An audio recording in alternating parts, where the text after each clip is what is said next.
Welcome to our program on Kardec Radio.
Open our hearts and give ourselves in prayer, connecting with our friend Master Jesus here with us and feeling his loving presence in our hearts and feeling the beautiful wave of love wash over us, involving our thoughts and connecting us to all of the spiritual friends that are here with us, guiding this work tonight, asking for this light to be filling in our homes, and for our hearts and minds to open to receive the blessing of the wisdom that will be shared with us.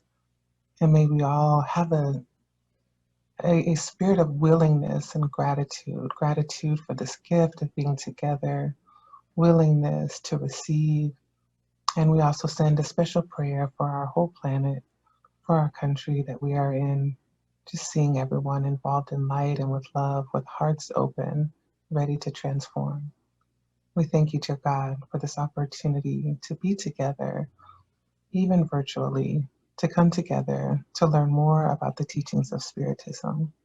And may each one of us feel the loving presence of the good spirits with us as we prepare to learn. May God bless us all. And so it is. Amen.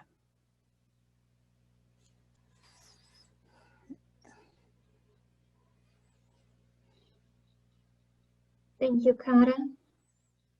Good evening, everyone. Thank you all for being here tonight. Tonight we are going to talk about chapter 20 of the Gospel according to Spiritism. This chapter is called The Workers of the Last Hours, And then we will also talk about some parts of the book The Messengers from Chico Xavier or Chico Xavier, and also a little bit about the book Paul and Stephen. So we start by saying that symbolically, Spiritism is Jesus returning to the world, inviting us to individual growth through constructive and incessant work. You will see that throughout tonight, we will be talking a lot about work.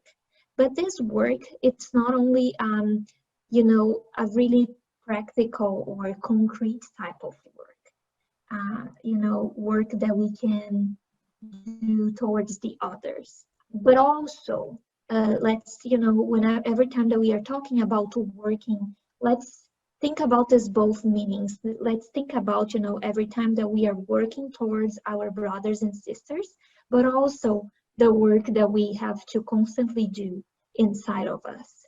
So when Jesus is inviting us to do this constructive and incessant work, it's also, it also means it's an invitation for us to be doing, this inner reformation, to be seeking for our self-enlightenment. So talking about, as the chapter says, the workers of the last hour. So this is actually, it's from the Bible. It's a parable from Jesus that says, the kingdom of heaven is like the father of a family who went out at daybreak in order to hire workers to work on his vineyard. Having agreed with the workers that he would pay them 1 denarius per day, he sent them to the vineyard. Okay, so he went out in the daybreak to hire works to help in his vineyard. And then he had this agreement of paying, these workers 1 denarius per day. So he went out again on the 3rd hour of the day. So, in the previous slide, it was like in the beginning of the day. And now on the 3rd hour of the day, he went out and seeing others who were in the square not doing anything, he said to them, "You go also to my vineyard, and I will give you what is reasonable." And they went there to the vineyard. And then later in the day, at the sixth and 9th hours, he went out again and did the same thing. And finally, at the 11th hour, he went again to the square and he found some workers. He found other people in there who were, doing, they were just over there. They were not doing anything. And he asked these people, "Why have you stood around all day without working?" And these people told him that it was because no one had hired them. And he said to these people, "You too go to my vineyard." So he also hired these people. So it's interesting for us. Let's try, to break down, as I love every time that Cara is doing the gospel, because she calls unpacking with the parable. Let's unpack the real meaning of this. So, a couple main points in here. We have the family man, we have the vineyard, we have the workers, the work in the vineyard, and the salary. So for us, to really understand the meaning of this parable, we need to understand that the family man is God. The vineyard is the universe, or maybe our small universe. Let's think Earth. The workers are, all human beings, humanity. The work in the vineyard is the work that we all do for good. Being this work for good, work that we do inside of ourselves, as I mentioned, or work that we do towards the other, charitable work, or just helping our brothers and sisters. And finally, the salary is the happiness that you get for working from good. So it is very interesting, that this parable, it talks a lot about timing, about God or the family man going out in different times of the day, inviting people to come and to work in his vineyard. So it's this meaning of the different times. It's because we are called to do the work for God in different times of our lives, or even, we dare to say, in different times of our eternal existence, right?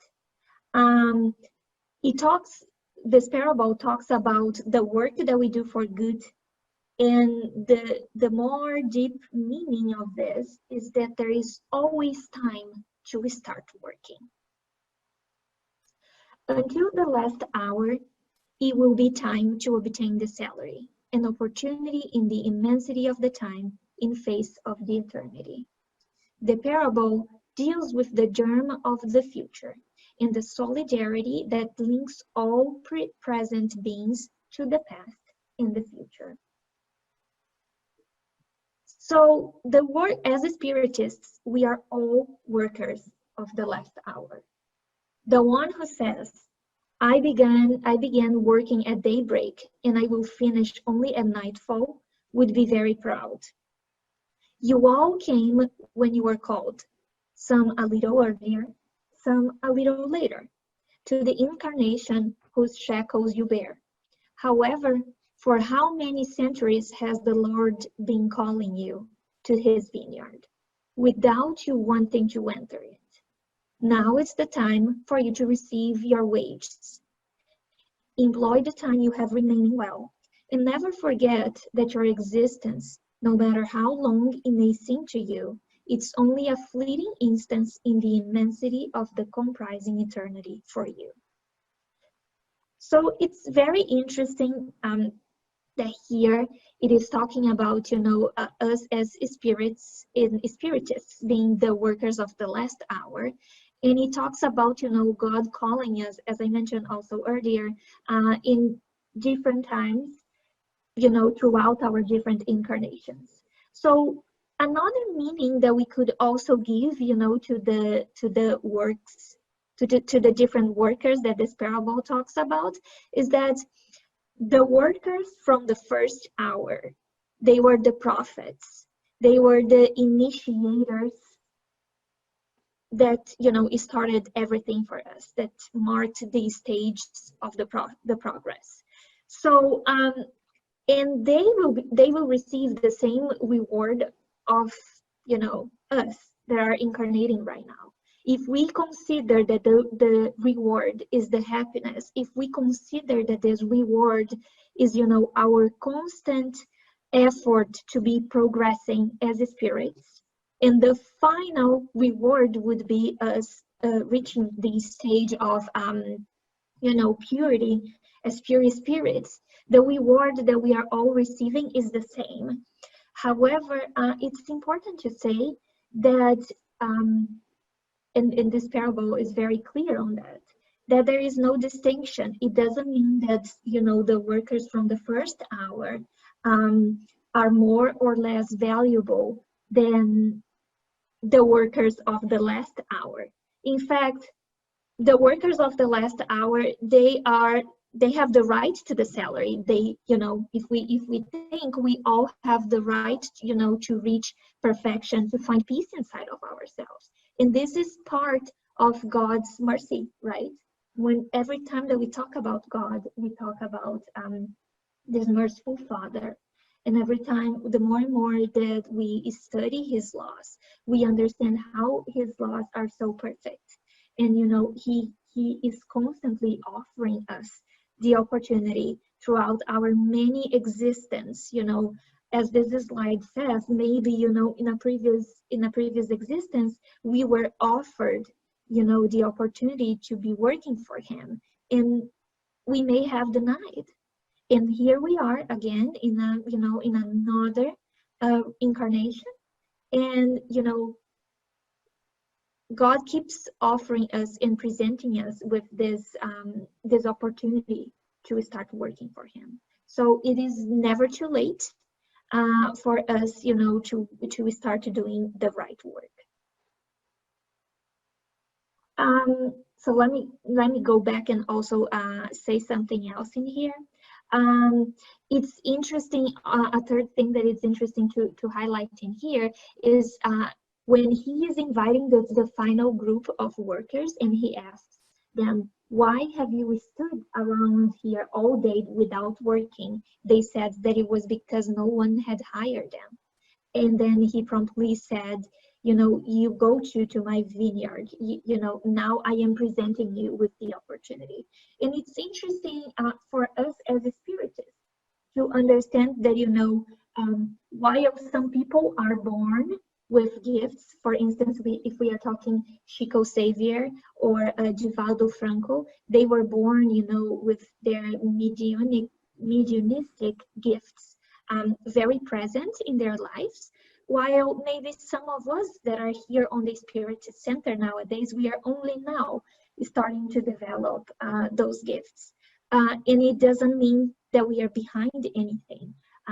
You know, the parable is very good in highlighting that we all have an opportunity, and it doesn't matter the timing for it. There is always time, and we are always welcome to contribute and to start in the work of good.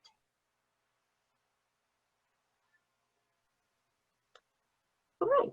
So, you know, keeping in this subject of us as workers, let's now talk a little bit about this book, The Messengers. This is a book by Chico Xavier, as I mentioned in the beginning of the talk.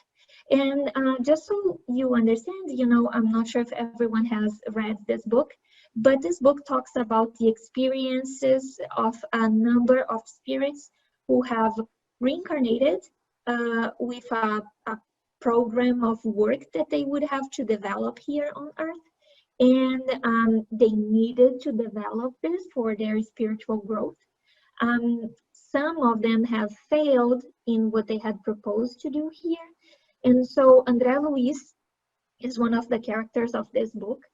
He met with this group of mediums, or with this group of spirits in a spiritual colony, and they were all sharing their experiences from their previous existences, and they were again preparing themselves to come back in another incarnation and to do the good work. So many spirits are trained here to spread hope and consolation, and to provide instruction and counsel in the various arenas of the planet's evolution. I don't mean just invisible emissaries, however. We also train tightly knit groups for reincarnation, and mediums and instructors live here by the hundreds every year. Those who will be involved in giving spiritual comfort are trained by the Messenger Center and are sent to the incarnated realms in considerable numbers. So this character was explaining to André Luiz the work that the Messenger Center that they do over there in preparing spirits to come to Earth with these missions, you know, with these pre-programmed incarnations. And so André Luiz was, you know, fascinated and surprised with this idea. And so he replied, "Really, according to what you are saying, their work of providing spiritual enlightenment should have made a lot of headway in the world by now." And then the instructor, which was called Tobias, replied to him, "My dear André, you haven't considered the fact that this preparation in and of itself doesn't mean that they will be successful. Thousands of qualified messengers live here, but the ones who actually succeed are rare indeed. Some manage to accomplish their task partially, but most fail completely. Real service, it's not just an idea. It involves effort, without which the work can neither begin or prevail. Ranks of mediums and instructors live here for the physical world with special training, because benefactors in the higher realms need selfless, altruistic mediums or collaborators in order to enhance humankind's redemption. It is very interesting. This is a book that I would recommend if you all haven't read, because the experiences that all these spirits are sharing, it's something that can really touch us. So this part of the book, around 4 or 5 spirits, they talk about, you know, their previous existences, and they share some of the experiences. So one, for instance, he had this mission of incarnating on Earth. He was going to have, you know, some sort of like he was going to be a priest, and he would have a couple of his friends. I think it was 5 or 6 spiritual friends that would be incarnating with him in this existence to help him, you know, to succeed in his mission. However, he ended up, you know, because of his free will, the free will that we all have, he ended, you know, taking a different path. And not only he failed in his path, but he also let down these other friends that were incarnating with him, alongside with him, to help him, you know, to support him in this mission. So this is one case.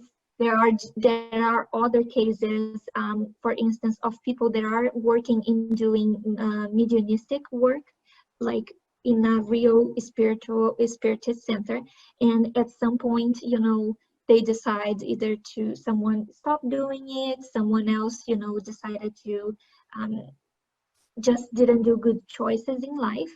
So this is also, you know, a call for us, because we are all incarnated in this planet, which is a planet that is still, you know, very attached to matter.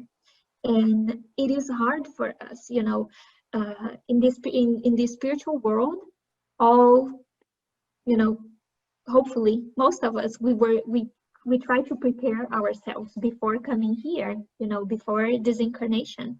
And over there, it might seem easier, let's say, quote unquote, easier, because over there we have, you know, we don't have this heavy matter around us.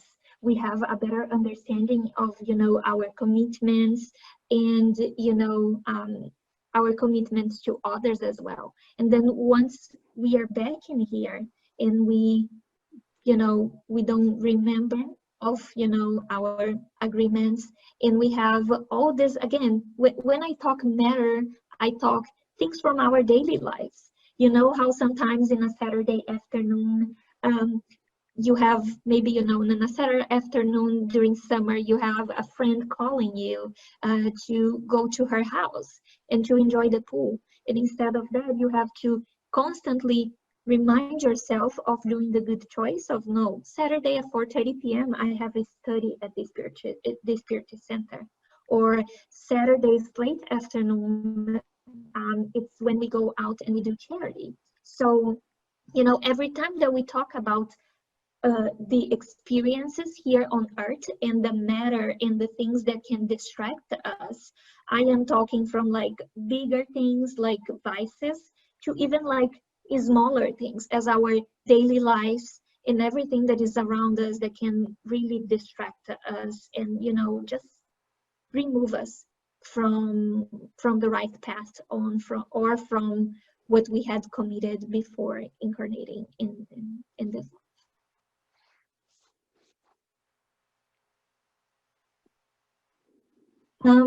And then Tobia proceeds telling Andrea Luis that those messengers trained and prepared in the spiritual plane, it's easy for them to forget their missionary spirit and their dedication to the fellow beings, becoming worthless instruments. Just as they are plows and farmers, just as there are plows and farmers, there are mediums and mediumship doctrinal instructors and doctrine. A farmer may own an excellent plow, but if he lacks the desire to use it, The only thing that the plow will produce is rust. The same applies to the psychic faculties and great knowledge, mediums, instructors, children, and youth educators. Spirits may be endowed with a very powerful mediumistic ability for other talents, but if they cannot see beyond their own interests, they will completely fail at the assigned task. Countless workers retreat just at the moment when the task offers the most valuable opportunity. Work carries with its corresponding struggle. Those who endure the hardship and setbacks of the front lines are very rare indeed. So, and this brings the question to us. As far as our contribution and collaborator, not only in the Spiritist Center, let's think out of the Spiritist Center. Let's think about our collaboration in our community. Let's think about our collaboration with our family, our brothers and sisters. Am I being a faithful servant so that Spiritism can be the shining guiding light, or am I putting my feelings and immediate desires first? Do I want to join the vineyard? And again, it's a constant thing. In the beginning, when we talked about, that this work is also work inside of ourselves, this is a true thing. We keep in our studies discussing inner reformation and how even, at first you look, and when we talk about inner reformation and self-enlightenment, it might seem something simple, but it's not. It's actually something that is so challenging because it requires constant work. It requires us, to keep fighting our bad tendencies, keep fighting our desire of maybe right now being in our couch watching TV instead of being here listening to this virtual meeting, right? So it's just like a questioning that we should all ask ourselves tonight and try to reflect upon this. Angie, could I say something here? Yes. This slide and the couple of slides ago, when you talked about the when we were still talking about the workers of the last hour and those who got the call at the last hour versus those who got the call at the beginning, it just makes me think of how we all get the call, right? God is always calling. Yeah. We look at our phones, right, and we press ignore, right? We just swipe left and ignore the call, or we let it roll over to voicemail, right, or pretend we don't hear it. Or we answer it and say, yes, sure, right? And then we say that we'll be that faithful servant, but then we run into that inner reformation challenge inside where we say we want to do it, right? We say we want to learn, we accumulate some knowledge, we say we want to be of service, but then we find ourselves in this inner battle, right, of our feelings and our self-interest. And that's our work to do, right? That's our work to do, is to be honest with ourselves, with reconciling our desire to be that guiding light and our desire to be faithful servants, because that's why we're here, right? We're here because we want to do better. We just have to, I love that you're calling this out. We have to just also want to work on the part of ourselves that's resistant, right? And then, so I just love that you called this out. Really appreciate this. Thank you, Kara. And yes, it's because usually, I'm not sure you all, I am talking my experience in here, but every time that I hear talking about work in a mission or something, my mind always goes to something that is like a big thing, this big task, this big mission that I might have in my life. But when we are talking work and we are understanding that this can be like the smallest thing, as you said, you keep receiving the call in your cell phone from God, kind of. This is the idea, it's that call every day to be kind, to do the random act of kindness towards your coworker or towards a complete strange in the street, is to, dedicate some time to study Spiritism, or, just to read a good enlightening book every day, instead of, spending all those hours just in social media or just in front of the TV. And I'm not saying that there is, that we shouldn't watch TV or anything like that. It's just like we should always find the space for our work, for our inner growth. It's what this question is asking here. Do I want to do this for good? Do I want to serve? Or am I putting my feelings and my immediate desires first, right?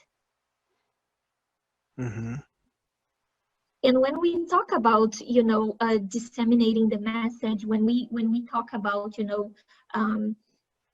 talking now more focusing on Spiritism, it doesn't mean that we have to be preaching the gospel always. So this is a quote from St. Francis of Assisi, and he says, "Preach the gospel always, but use the words only when necessary." And what he means on this is that our conduct should be the example. When he says use the words only as when necessary, it's because you should be preaching the gospel throughout your actions. Your actions should be the example that the others, by being around you, they will learn, not because you were telling them that they should do good, because they are seeing your example and they are following what you are doing. So this was a very powerful quote from St. Francis of Assisi.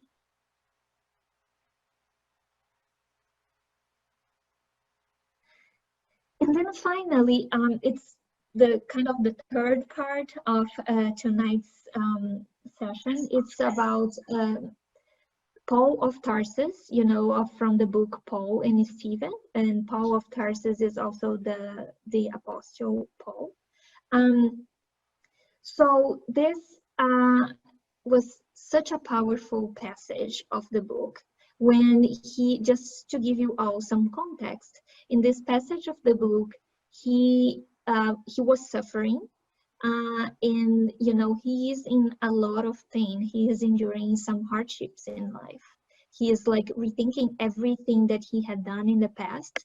He is trying to change.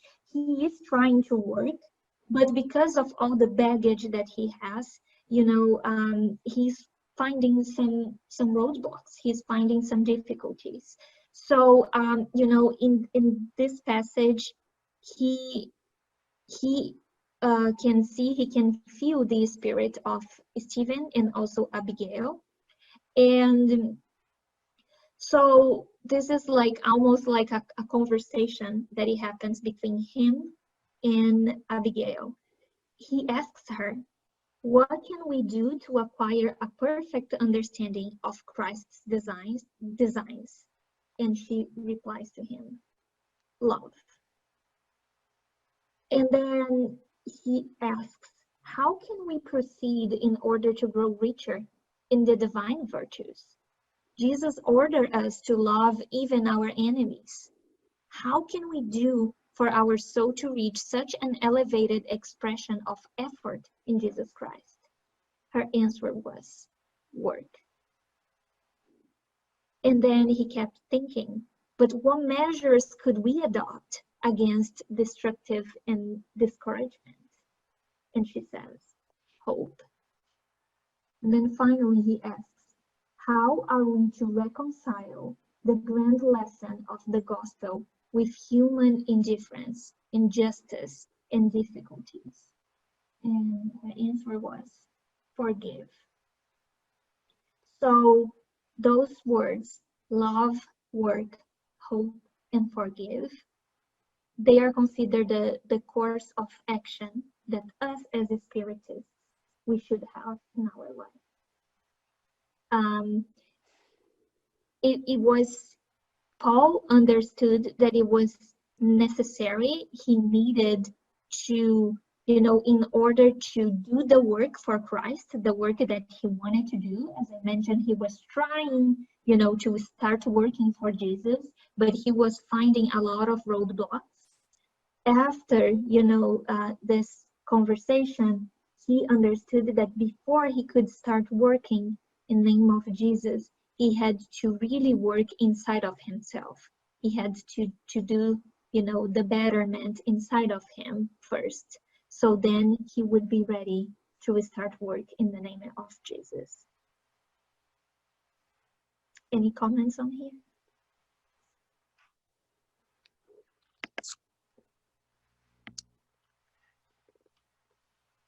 I think we have to want to grow, right? I mean, if we are trying to proceed to grow richer in divine virtues, there's the desire has to be there first, and that's sometimes I have to pray for the desire and the willingness. That's I think what I would add here, because Paul, of course, went through a very rapid period of advancement in his incarnation, which I would like to think is available to us all if we're willing to do the work that he did. Right? He's a spirit like the rest of us that went through a phase of evolution, but he put the work in because he was willing. And I just think that that's something we should consider adding to our prayers, is to make us just willing to do what's necessary. Exactly. And what you said just remind me of something else. You remember in the beginning of this talk when we were talking about, the workers of the first hour, the workers that came first. And I mentioned that, we could compare them to the prophets that came in the beginning. So when we think about, all the groundwork that, the prophets had to do, when we are talking about Paul of Tarsus in here and in the other apostles of Jesus, everything that they had to experience, in order to just disseminate Jesus' words. In their time, it was so difficult. And nowadays, we are considered the workers of the last hour, but we still have our hardships, but it's nothing, almost nothing compared to everything that they had endured. And as Kara says, sometimes it's almost like we lack the desire, because every time that I see and I look to the example of Paul of Tarsus and so many others, the desire of really doing the work for Jesus or the work of good for others was there all the time. The desire was like their main force, even if they were sick, as you can see throughout this book. Sometimes he was sick, he was facing so many roadblocks and so many difficulties, and he still wanted to to move forward. He never had the doubt of I'm going to stop, it is too hard. And as you mentioned, Kara, sometimes we just need to ask ourselves, do I have the motivation? Do I have the willingness? Do I really want this? It's just like we also talk about when we are practicing charity, right? That charity, it's not the act of giving something to someone in need or something like that. Charity is actually the desire. It's your willingness. It's the feeling that you have inside of yourself when you are doing this. And here is the same case. We have to have that feeling inside of us that, and sometimes just to go against the feelings that we have, that do we just want to stay in our place and do not do anything to change. I really like this because I think it's very important. I feel like with any time in our lives when we want to accomplish things, the willing has to be first. We got to be willing to do it. I think that is a lot of times the first step, because a lot of times we want to accomplish something. We have all that in mind, and there are points where we might not know what to do. We might not know exactly how to get there, exactly how to accomplish that. But the first step is, you got to be willing to do it, willing to change. I'm willing to change. I'm willing to try. And when you're willing to do something, then God is going to help you. And you're going to receive that help. When you put yourself, you give the first step and you put yourself to to be in the position to try things, to do things, then things start to flow.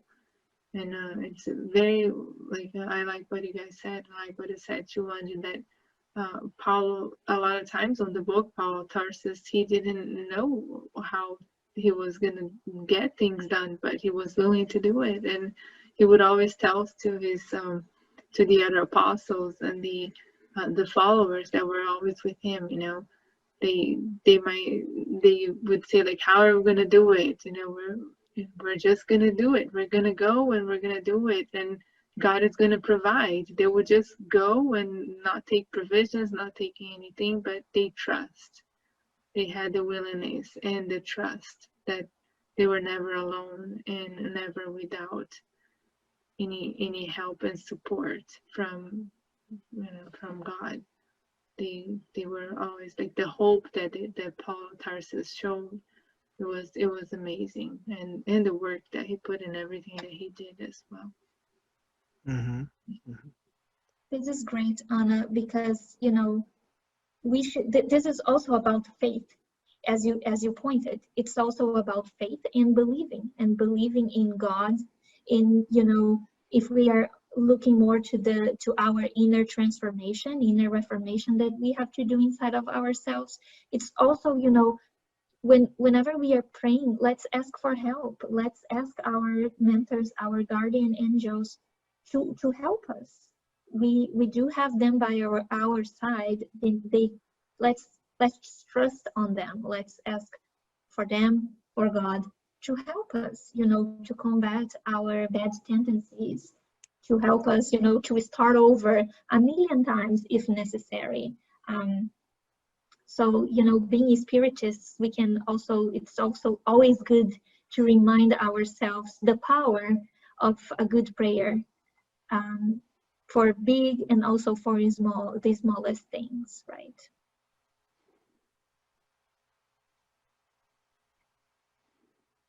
So, this is a passage from Bezerra de Menezes, and he says, Jesus, dear sons and daughters, waits for us. Let's love, be our shield, our tools. Let our life be a hymn of love. So I would like to end with this invitation for us to work in the service of others, to work in ourselves, to, you know, be the workers of the last hour, to think about, you know, maybe all the preparation that we have done as the parts of the book Messengers, as it showed for us. You know, think about maybe all the preparation that we have done before coming to this incarnation, in the sense of, you know, not wasting the time, not wasting the precious time that we have in this incarnation. This incarnation it's a wonderful opportunity for us to be the workers of the last hour, to start, you know, working towards our spiritual progress. So, you know, hopefully tonight in this talk, I was able to, you know, to set a spark inside of your heart, and also a spark inside of my heart, because, you know, it's always, every time we are preparing to come and do a talk, it's also a good reflection, a good moment of, you know, self-reflection for the person who is talking. So thank you very much, and start preparing for the virtual passes right now. I would invite you all to get a jar of water or a glass of water and place it by your side.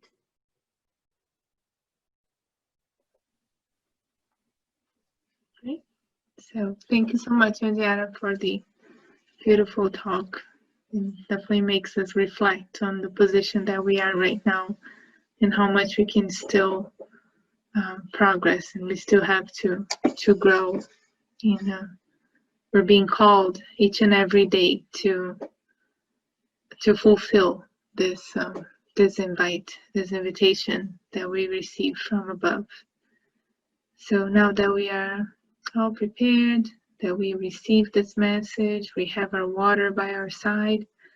I invite you all to close your eyes so we can prepare to receive the passes for this moment. Let's take a deep breath. Relax when we are seated. Feeling the presence of Jesus here with us. He's been here with us throughout this night, throughout this meeting. We feel the presence of our guardian angels, the mentors of the house, of the Spiritist Center, our guardian angel and mentors, friendly spirits that are with us. We feel them embracing us in a circle of love and a circle of light in this moment. Visualize Jesus entering your house. Visualize this master, this friendly master by your side in this moment, involving and surrounding in this beautiful feeling of peace, of calmness. We start to feel and breathe in all the good energies that are around us in this moment,